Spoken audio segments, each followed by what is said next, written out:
তখন বাজে সকাল 6টা আর আমি রেডি হয়ে সাইকেল নিয়ে নদীর ধার দিয়ে সকালবেলা নদীর সুন্দর ভিউ দেখতে দেখতে চলে গেলাম আমার সেই পছন্দের জায়গায় এইচডিও গ্রাউন্ডে। তারপর মাঠে পৌঁছে প্রণাম করে শরীরের জংগুলো ছাড়ানোর জন্য প্রথমে একটু ছুটতে শুরু করে দিলাম। অনেক দিন হয়ে গেছে মাঠে আসিনি, শরীরে জং তো পড়বেই। এবার থেকে আবার মাঠে আসবো। কাজের চাপে নাচ টোটালি প্রায় বন্ধ হয়ে গেছে, যেই জিনিসটা আমি সবথেকে বেশি ভালোবাসি।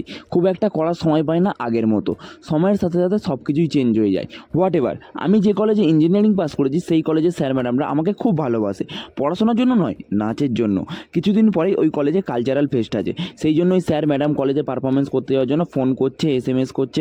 তোমরাই বলো আমি না গিয়ে কীভাবে থাকতে পারি। তারপর ফাইনালি আমার প্র্যাকটিস হয়ে গেছে, ঘরে গিয়ে দোকানে যেতে হবে। তাই তাড়াতাড়ি প্র্যাকটিস করে বাড়ি এসে পাকার তলায় নিজেকে একটু ঠান্ডা করে স্নান করে রেডি হয়ে নিলাম দোকানে যাওয়ার জন্য। দোকানে যাওয়ার আগে একটু স্কিনটাকে ভালো রাখার জন্য একটু উষ্ণ গরম জল করে তার মধ্যে সামান্য একটু হলুদ গুঁড়ো দিয়ে খেয়ে নিলাম। খেতে খুবই বিচ্ছিরি, কিন্তু শরীর ভালো রাখতে গেলে এগুলো একটু খেতে হয়। তারপর বেরিয়ে পড়লাম দোকানে যাওয়ার জন্য।